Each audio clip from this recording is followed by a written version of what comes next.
noches. Bueno, yo soy arquitecta, esto es una investigación en el marco de la Universidad Católica de La Plata.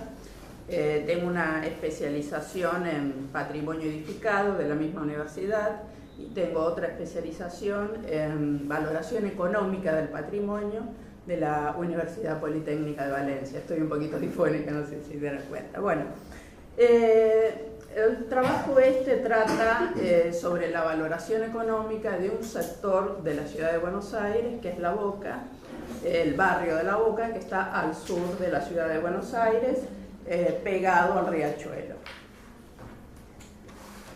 Acá tenemos, bueno, una foto de un sector de caminito, ¿no? Bueno, cuando hablamos de valoración económica, nosotros nos preguntamos qué tiene que ver con el patrimonio la valoración económica. En general, hace una década o un poco más, estaba mal vista como que todo lo que era valoración económica era para vender,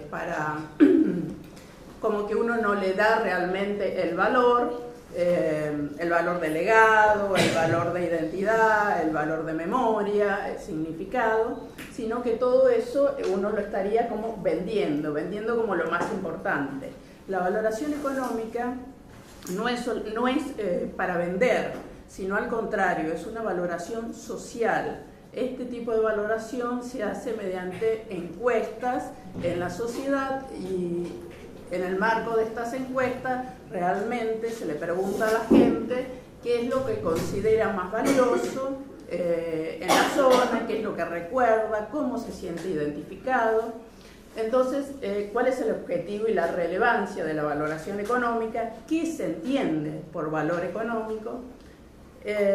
Cómo encontrar medidas operativas del valor económico y cómo cuantificamos, ¿no?, esas medidas en contextos reales.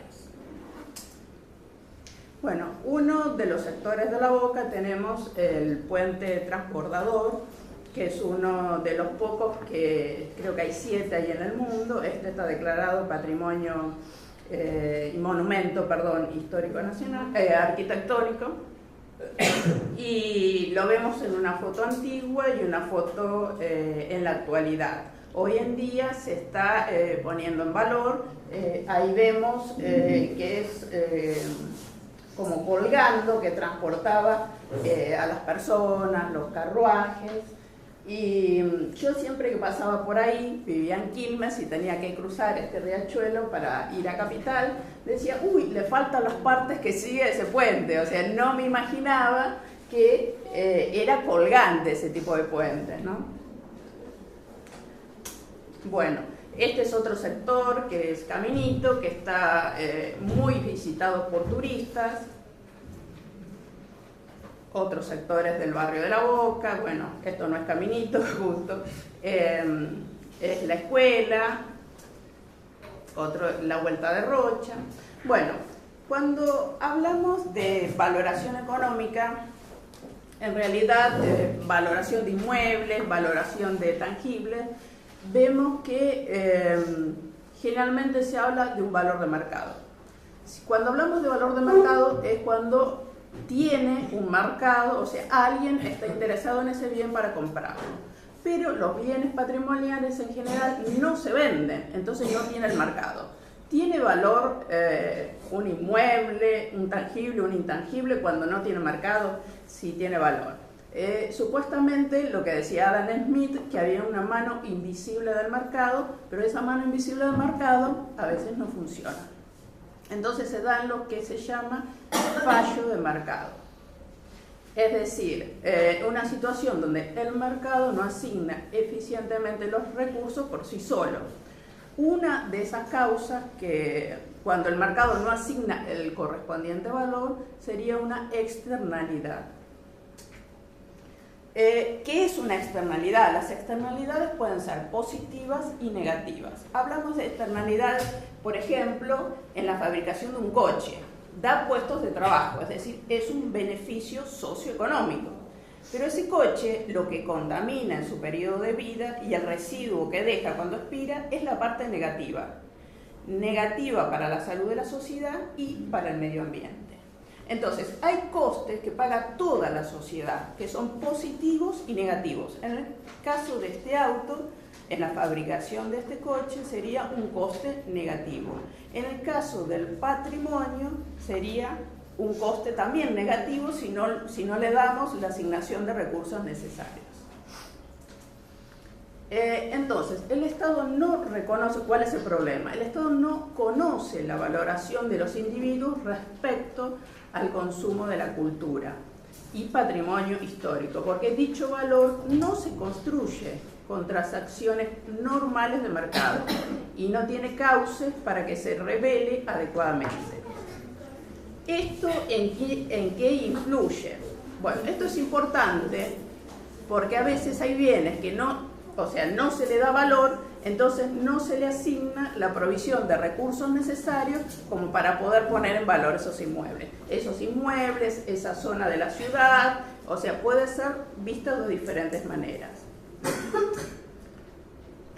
Dentro del marco normativo de esta investigación, uno de los puntos importantes es la Carta de Bruselas, que si bien la Carta de Bruselas fue firmada en el año 2009 para la Comunidad Económica Europea, es aplicable a todos los continentes y a todos los bienes patrimoniales. Entonces, por otro lado, lo que comentaba recién, los fallos marcados con sus externalidades.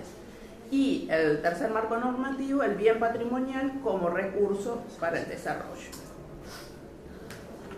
Entonces, decíamos que a veces en una economía de mercado, en una economía globalizada, se producen entonces fallos en el mercado. El mercado no funciona bien, porque hay inmuebles que tienen muchísimo valor, decíamos, de mercado, no de mercado, sino de legado, de memoria, de identidad, que el mercado no lo reconoce. Entonces el Estado tiene que intervenir, interviene siempre de diferentes maneras. Puede ser de una manera más débil, de una manera más fuerte, mediante legislación, garantías, sanciones. Bueno, decíamos, dentro de la Carta de Bruselas hay tres por ahí ítems que relacionan directamente el patrimonio con la economía. Uno es el punto 3, que dice que el patrimonio cultural es capaz de garantizar la economía, o sea que no es en contra de la economía del patrimonio, revierte el tema y no lo considera el patrimonio como una carga, sino al contrario, un beneficio que puede activar y beneficiar a la economía. Además que es capaz de crear un mercado estable. Y el punto 7 que dice favorece la integración de la sociedad. Es decir, que estamos hablando de un valor cultural que puede ser jerarquizado y de un valor económico que puede ser mensurable. Los métodos de valoración, entonces decíamos que están los precios marcados cuando hay un mercado que se puede comparar. Hay un bien que está en venta y uno compara con otros inmuebles que están también en venta y bueno, y así se adquiere el valor. Pero para los inmuebles que no tienen el mercado, como es el ejemplo de los bienes patrimoniales, hay diferentes métodos, que uno es el coste del viaje, otro los precios hedónicos y otro la valoración contingente. Estos métodos se utilizan para todos aquellos bienes que no tienen mercado, no solamente para los patrimoniales. Por ejemplo, para los bienes ambientales. Surgió, en realidad, en Estados Unidos, en el año 1995, en el Servicio de Parques Naturales de los Estados Unidos, donde a 10 economistas les sugirieron que dieran métodos para poder medir los beneficios económicos de la existencia de dichos parques naturales y compararlos con los beneficios que derivarían si tales áreas se utilizaran para otros propósitos.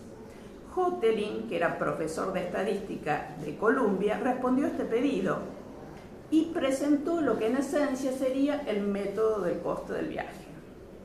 Es decir, la cuantificación de la utilidad obtenida por el disfrute de un bien por parte de la colectividad. Entonces la idea no es para venta de un bien, es para el disfrute. Entonces esto se logra mediante encuestas, decíamos.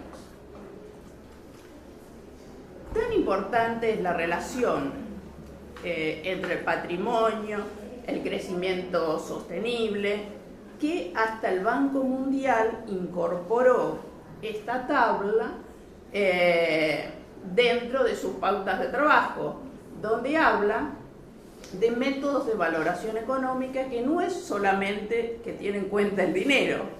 Por ejemplo, acá dice valor económico total, BET, B corta ET, valor económico total, donde habla de valor de uso y de un valor que no es de uso. Dentro del valor de uso directo, bueno, no voy a explicar mucho esta tabla, pero hay dos grandes divisiones. La gente que usa ese bien patrimonial y la gente que no lo usa, pero que no le interesa que desaparezca. Por ejemplo, dentro de la Boca uno dice, bueno, está el puente transbordador, está muy bonito, pero no está en uso.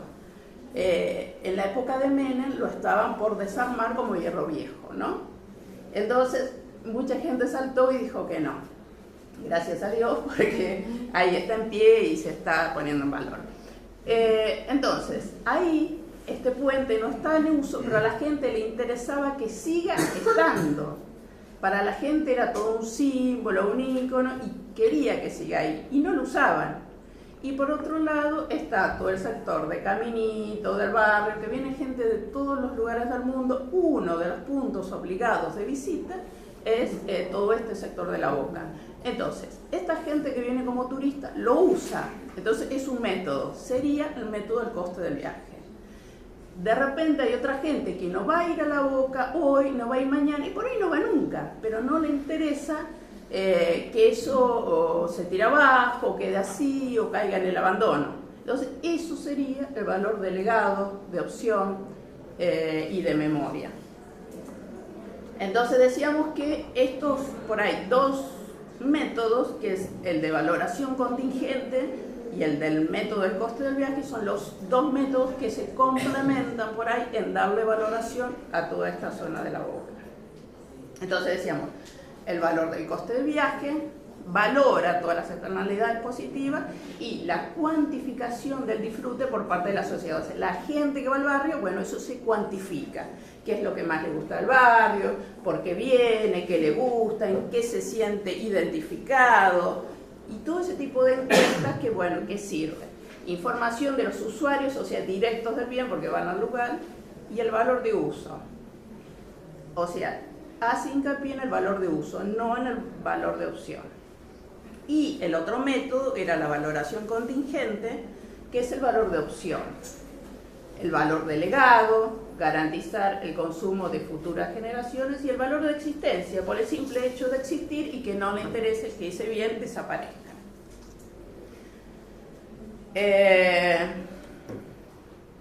Bueno, el patrimonio genera efectos multiplicadores, es un carácter de bien preferente para la sociedad y es un bien público.